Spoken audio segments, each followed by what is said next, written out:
창세기 24장으로 넘어왔습니다. 창세기 24장 1절부터 2절까지 보겠습니다. 1절. 그리고 아브라함은 오랜 세월을 살았다. 그리고 여호와는 모든 일에 그를 축복하였다. 하나님은 아브라함의 삶에 늘 간섭하시고 또한 인도하고 보호하셨습니다. 그걸로 아브라함은 하나님의 복을 누리면서 살았습니다. 아브라함이 하나님의 복을 누린 원인은 아브라함이 자신의 삶을 하나님께 맡겼기 때문입니다. 성경은 이를 아브라함이 하나님을 믿으니 이를 여호와께서 그의 의로 여기셨다고 정리하고 있습니다. 창세기 19장 6절입니다.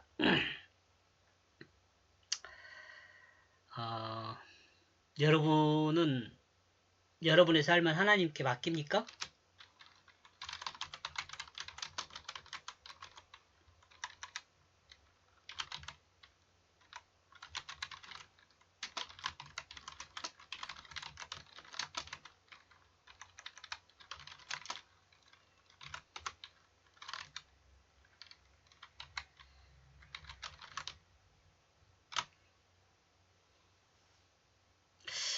하나님께 맡긴다라는 말은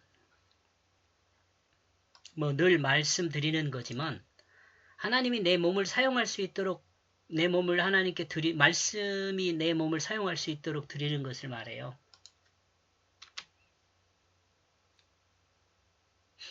그러니까 구약에서나 신약에서나 똑같죠.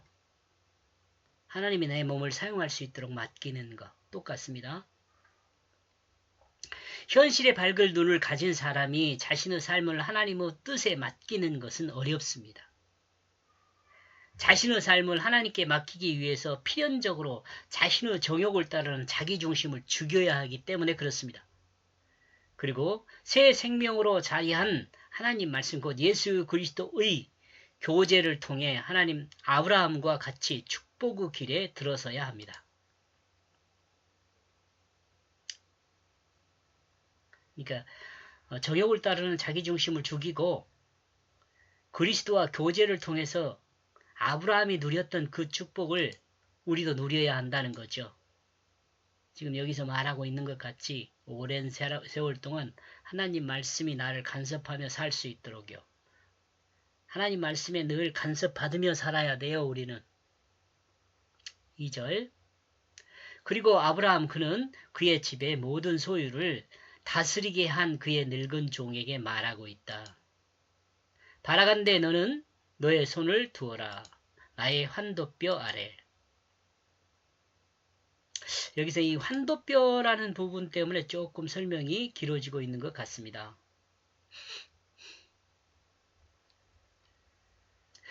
하나님은 아브라함의 삶에 함께 했습니다. 왜냐하면 아브라함이 자신의 삶을 하나님께 맡겼기 때문입니다. 아브라함이 롯이 후사가 될 수 없자 아브라함은 롯을 후사로 생각을 했었죠. 근데 하나님이 안 된다 그랬죠. 다메섹 출신 엘리에셀을 후사로 생각했었죠. 근데 여기도 역시 하나님이 안 된다 그랬죠. 엘리에셀은 바로 그 하나님이 혈족은 아니지만 아브라함이 후사로 생각할 만큼 믿음이 가는 사람이었다고 봐야 할 것입니다. 이런 점에서 사라 다음으로 아브라함을 가장 근접해서 도와준 사람이 바로 엘리에셀이었다 이렇게 생각해 볼 수 있죠. 아브라함은 집 안의 모든 일을 늙은 종 엘리에셀에게 맡겼습니다.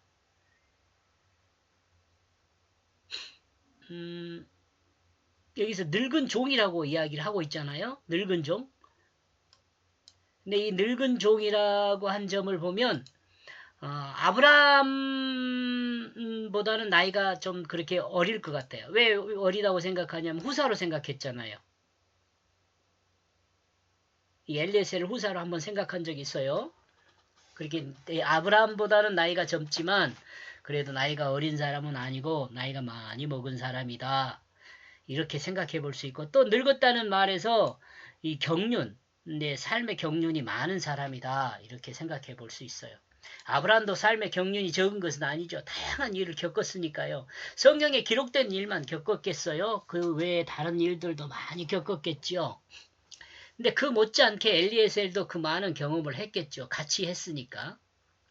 이러고 보면 아브라함은 자신의 집안 일을 엘리에셀에게 맡기고 자신의 삶은 하나님께 맡기고 모든 것을 맡기고 산 사람인 것 같죠.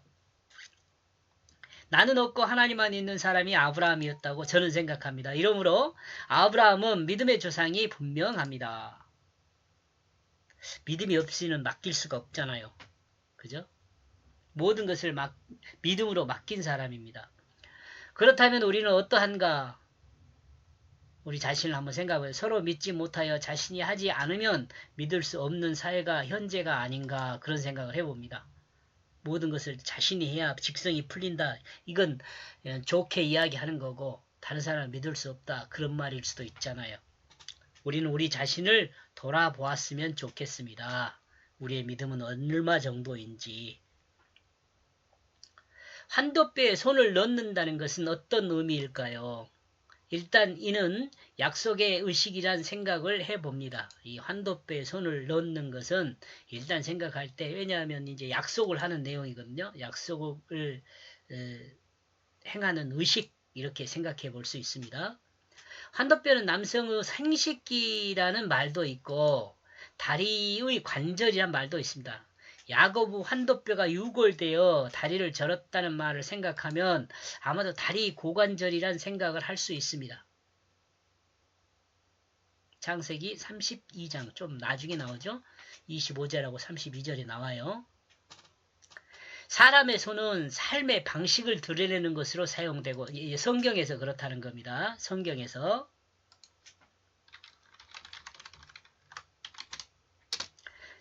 사람의 손은 삶의 방식, 방법, 어떻게 살 것인가 방법을 드러낼 때 손을 비유로 사용하고요.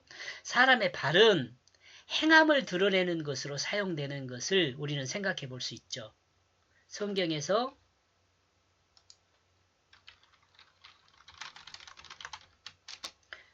사람의 발은 행함을 말해요. 그러므로 환도뼈 아래 손을 넣고 약속한 것은 충성이라는 개념을 가질 수도 있지만 충성을 맹세하는 것일 수도 있지만 이보다는 약속한 내용을 그대로 행하는 것까지의 약속을 말하는 것이 아닐까 이렇게 생각을 해보는 거죠. 이 약속을 행하는 것까지 그러니까 약속만 한 것이 아니고 약속을 행하는 것까지 그 약속하는 거죠. 이러므로 환도뼈 아래 손을 놓고 약속한 것을 생각하는 것이나 어떤 일을 행하는 데 사용하는 방법이나 또한 방법을 통해 행한 결과까지 약속한 것을 의미한다는 것으로 볼 수 있습니다. 약속의 결과까지를 약속한 것 이것을 의미한다고 볼 수 있다 이거죠. 공감하십니까? 환도뼈에 손을 넣고 같이 맹세를 한다는 것은 약속의 결과까지를 약속한 것이라는 거죠. 이러므로 이 약속은 작은 약속이 아니죠. 아브라함에게는 오직 엘리에셀과 같은 사람만이 할 수 있는 것이죠. 이 약속은 주인과 종이 서로 믿음이 있을 때 이렇게 약속을 하지 서로 믿음이 없으면 이런 약속 아무 의미가 없죠. 그러므로 이와 같은 약속은 하나님이 도와주지 않으면 지킬 수 없는 약속이 될 수 있습니다. 우리가 인생을 살아가면서 약속을 했는데 부득이하게 약속을 지키지 못할 때도 있긴 하잖아요. 이렇게 행동 후 결과까지 약속을 한다는 것은 쉽지 않은 약속이라는 거죠. 이와 같은 약속은 하나님이 도와주시지 않으면 이 약속을 지킬 수가 없는 상태가 될 수 있다 이런 겁니다. 이러므로 이 약속의 의식은 하나님의 도움으로 하나님의 뜻을 이루는 것이라 할 수 있습니다. 여러분 공감하십니까? 이렇게 볼 때 천사가 야곱 환도뼈를 침으로 유골되어 다리를 절었다는 것은 야곱을 생각하는 겁니다.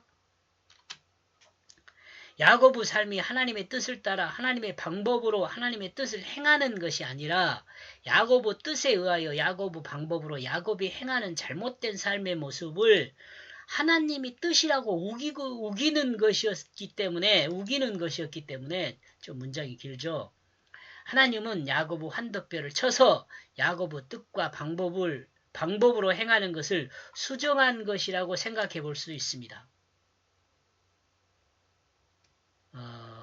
한번 더 읽어드릴게요. 이렇게 볼 때 천사가 야고보 환도뼈를 침으로 위골되어 다리를 절었다는 것은 야고보 삶이 하나님의 뜻을 따라 하나님의 방법으로 하나님의 뜻을 행하는 것이 아니라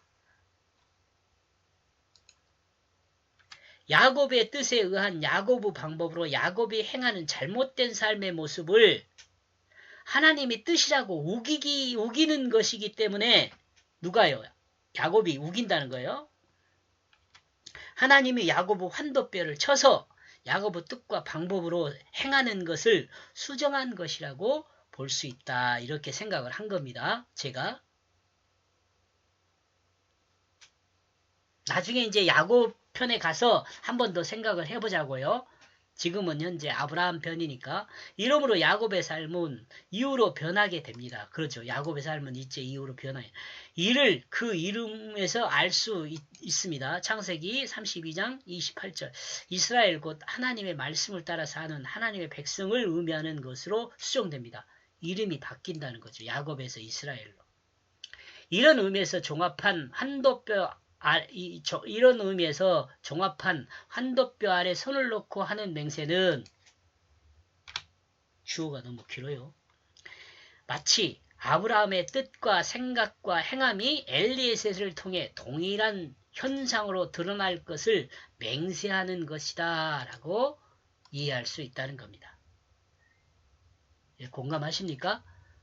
천천히 다시 한번 들어보시기 바랍니다. 이것은 글쎄요, 잘 여러분이 들어보지 못한 내용일 수 있습니다.